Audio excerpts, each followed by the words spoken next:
Welcome and welcome back to my channel. कैसे हैं आप सब? आई होप कि आप सब अच्छे होंगे। तो फ्रेंड, जैसे कि आपको टाइटल देख के मेरी वीडियो किस टॉपिक पे होने वाली है ये तो आपको पता चल ही गया होगा। तो अभी मैं आपको उससे आगे की बात बताती हूँ। अभी मैं बैठी हूँ गंगा के किनारे। बहुत ही शांति वाला एनवायरनमेंट हो रहा है और बहुत ही पीसफुल, चिड़ियों की चहचहाने की आवाज़ आपको भी सुनाई दे रही होंगी। तो मैंने अपनी बात डिस्कस करने के लिए ये पॉइंट इसीलिए चुना है क्योंकि यहाँ पे एक तो शांति है और मेरे अलावा इस घाट पे अभी कोई नहीं है, तो मुझे अपनी बात मैं इजीली आपसे कर सकती हूँ। घर में थोड़ा डिस्टरबेंस हो जाता है, इस वजह से मैंने सोचा कि मैं आपसे गंगा किनारे, और हमारे हरिद्वार की शान है गंगा, तो गंगा किनारे मैं बैठ के मैं आपसे बातें करती हूँ। थोड़ा ट्रैफिक का नॉइस आ रहा होगा तो वो आप थोड़ा एडजस्ट कर लेना, उसके लिए मैं पहले आपसे सॉरी बोलती हूँ। तो चलिए वीडियो को शुरू से शुरुआत करते हैं। जो वीडियो होने वाली है ये मेरे बारे में होने वाली है। इसमें मैं आपको बताऊंगी कि ब्रेसिस से पहले मैं कैसा फील करती थी और ब्रेसिस लगने के बाद अब मेरे दांत अंदर हो गए हैं तो उसके बाद मैं कैसा फील कर रही हूँ। तो मैं शुरुआत करती हूँ जब मैं 10th क्लास में थी। मुझे अपने दांतों के बाहर होने का फील हुआ कि मेरे दांत बहुत ज़्यादा बाहर हैं।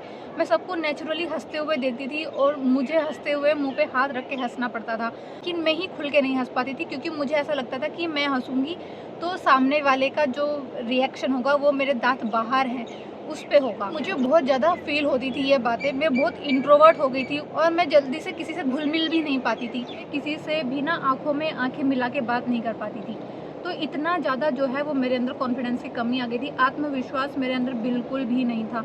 और बहुत बड़ा हिस्सा जो है मैंने अपनी लाइफ का बाहर दांतों के साथ निकाला है। आप देख लीजिए, जब मैं 10th में थी तब से मेरे दांत बाहर हैं और अभी मैं 29 ईयर्स की हूँ और अब जाके मेरे दांत अंदर हुए हैं। तो आप लगा लीजिए कि कितने साल हो गए। तो 12-13 साल का जो टाइम पीरियड है वो मैंने अपने बाहर दांतों के साथ निकाला है।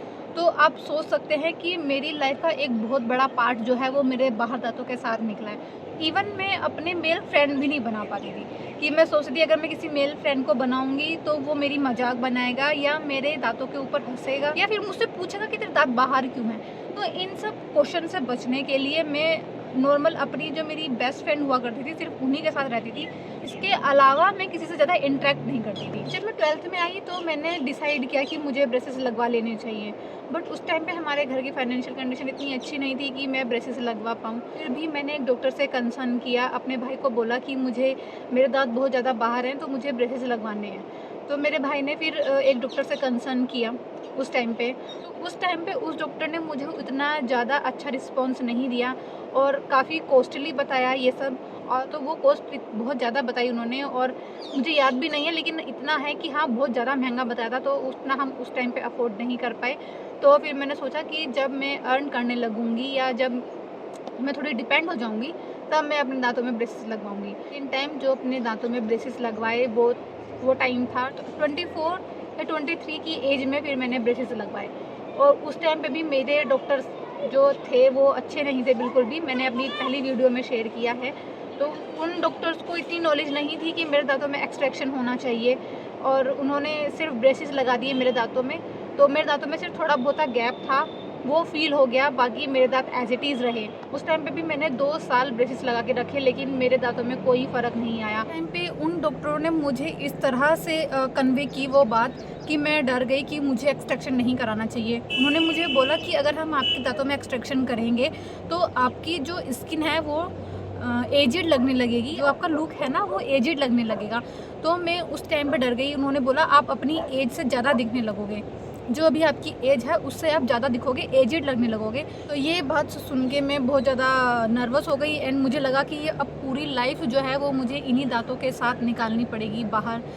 तो मैंने वहाँ पे गिव अप कर दिया और सोचा कि नहीं, अब जितने दांत अब मेरे अंदर हो गए ठीक है, अब मैं एक्सट्रैक्शन नहीं करवाऊँगी। फिर वो 2 साल का प्रोसेस चला, फिर मेरे ब्रेसेस हट गए और वो उसी कंडीशन में चले गए दोबारा जिस कंडीशन में थे। कुछ टाइम बाद मैंने यूट्यूब पे वीडियोस देखी और मैंने देखा उस पर काफ़ी जिनके दांत मेरे से भी ज़्यादा बाहर हैं उनके दांत अंदर हो गए हैं।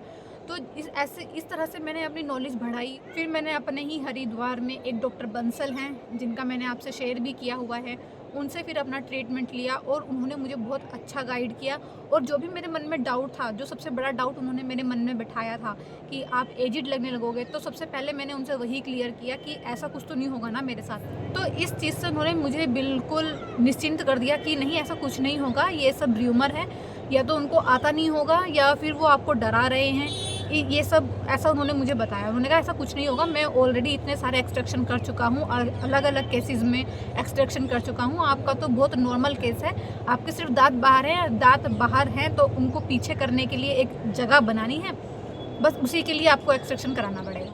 एंड मैंने उनसे ट्रीटमेंट लिया, पूरे 2 साल लगे हैं मुझे। इस दौरान कोविड पीरियड भी रहा तो 1-2 महीने उसकी वजह से भी मेरे ऊपर नीचे हो गए हैं, वरना उन्होंने मुझे 1 से 1.5 साल बोला था। 2 साल इसीलिए हो गए क्योंकि बीच में कोविड पीरियड आया था, इस वजह से मुझे 2 साल लगे हैं, वरना नॉर्मल केस में 1 से 1.5 साल ही लगता है। और फ्रेंड्स, अब मैं इतनी ज़्यादा कॉन्फिडेंट हूँ अपनी स्माइल को लेके एंड अपने दांतों को लेके कि अब मुझे बिल्कुल भी झिझकना नहीं पड़ता एंड इंट्रोवर्ट रहना नहीं पड़ता, क्योंकि अब मुझे पता है कि मैं हंसूंगी तो मेरे दांत बाहर नहीं दिखेंगे एंड बिल्कुल नॉर्मली स्माइल दिखेगी जैसे सबकी होती है। तो मैं एक ही बात बोलना चाहूँगी, अगर आप इन सब क्वेश्चनों से डर रहे हैं या फिर इन सब चीज़ों को मन में लेके बैठे हुए हैं तो ऐसा ना करें, पहले अपने डॉक्टर से कंसल्ट करें और उसके बाद अपना ट्रीटमेंट ज़रूर लें। ज़्यादा बातें मन में बैठा के कोई फ़ायदा नहीं होगा। मेरी तरह इतना लेट ना करें। अगर मैंने इतना लेट नहीं किया होता तो मैं यूट्यूब बहुत पहले शुरू कर चुकी होती, क्योंकि मेरा बहुत ज़्यादा मन था यूट्यूब करने का, बट मैं इसी चीज़ से डरती थी। जैसे मैं नॉर्मली अपनी वीडियो भी कैप्चर करती थी तो उसमें मेरा सबसे पहला जो ध्यान था वो मेरे दांतों पे जाता था, क्योंकि वो इतने ज़्यादा बाहर थे। तो मैं ये सोचती थी कि जब मेरा ही पहला फोकस मेरे दांतों पे जाता है तो कोई और जब कोई और देखेगा तो उसका भी जो फोकस है वो मेरे दांतों पे ही जाएगा। इस वजह से मैंने अब प्रायोरिटी रखा अपने दांतों को अंदर करना, और सेकंड प्रायोरिटी रहा फिर मेरा यूट्यूब, और अब मैं यूट्यूब कर रही हूँ। करने में बिलीव रखें, यही मेरा आपके लिए सजेशन है। अब मेरे अंदर वो कॉन्फिडेंस रहता है कि हाँ, अब मेरे दांत अंदर हैं, कोई कुछ नहीं बोलेगा। तो वही कॉन्फिडेंस आपके अंदर भी होना चाहिए। अगर आप अपने बाहर दांतों को लेके अनकॉन्फिडेंट हैं तो आप बिल्कुल अपना ट्रीटमेंट लें और कॉन्फिडेंट रहें। तो ये सब चीज़ें मैं फेस कर चुकी हूँ, तो और मैं नहीं चाहती कि कोई भी लड़की या लड़का, लड़कियों के लिए तो ज़्यादा मैटर करती है ये सब चीज़ें, क्योंकि लड़कियों को कहा जाता है कि सुंदर होना बहुत ज़रूरी है लड़कियों के लिए। सुंदरता वर्ड जो है वो लड़कियों के लिए बना है। तो वही मैं सोचती हूँ कि जब मेरे दांत अंदर नहीं है तो मुझे कौन सुंदर बोलेगा या मुझे कौन प्रायोरिटी देगा अपनी लाइफ में। इन सब चीज़ों को सोचकर ही मैंने जो है ये स्टेप उठाया और अपने 4 दांतों का एक्सट्रैक्शन करवाया। इस टॉपिक के ऊपर वीडियो मैंने बनाई हुई है, आप वो वीडियो देख सकते हो कि किस तरह से मैंने अपना ट्रीटमेंट लिया है। ट्रीटमेंट लेने के बाद मेरे दांत कैसे हो गए हैं वो अभी आप देख ही रहे हो। और ये सब बातें वो ही रिलेट कर पाएंगे जो अभी इस पीरियड से गुजर रहे हैं या जिनके दांत बाहर हैं। तो उन सबको मोटिवेट करने के लिए और ब्रेसेस लगाने के लिए मोटिवेट करने के लिए ये वीडियो मैं बना रही हूँ। अगर आप भी इन सब चीज़ों से जूझ रहे हैं कि आपको ब्रेसेस लगाने हैं या नहीं, आपके दांतों में क्या कमी आएगी, दांत हिलेंगे, इनफैक्ट जो मैंने अभी तक वीडियोस डाली हैं अभी तक, तो उसमें अभी तक मुझे यही कमेंट आ रहे हैं कि हमें ब्रेसेस लगवाने हैं या नहीं, दांत हिलेंगे या नहीं, गम्स हमारे कम वीक तो नहीं हो जाएंगे। तो ये सब कमेंट्स मुझे आ रहे हैं उस वीडियो में। तो फ्रेंड्स देखिए, ये सारी बातें बात की हैं। सबसे पहले आप अपने डॉक्टर से कंसर्न करिए इस बारे में कि आपको ब्रेसेस लगाने के बाद आपके दांतों की हेल्थ कैसी हो जाएगी या कैसी है। ब्रेसेस लगाने से पहले आपको अपना पूरा माउथ की नॉलेज लेनी चाहिए कि आपके गम्स कैसे हैं, आपके दांत कैसे हैं। तो वो ओवरऑल आपको गाइड करेंगे, क्योंकि इतनी नॉलेज तो मुझे भी नहीं है। ये सब डिस्कशन जो है वो आप अपने जो आपके ऑर्थोडोंटिस्ट हैं उनसे ज़रूर कंसर्न करें इस बारे में। तो फ्रेंड्स, यही था एक छोटा-सा वीडियो मेरी लाइफ़ का, जो मैं फ़ील करती थी जब मेरे दाँत बाहर थे, वो मैंने आपसे शेयर किया है। आई होप आप लोगों को पसंद आया होगा। अगर पसंद आया है तो प्लीज़ चैनल को सब्सक्राइब करके वीडियो को लाइक ज़रूर करें, और अभी के लिए बाय बाय, टेक केयर।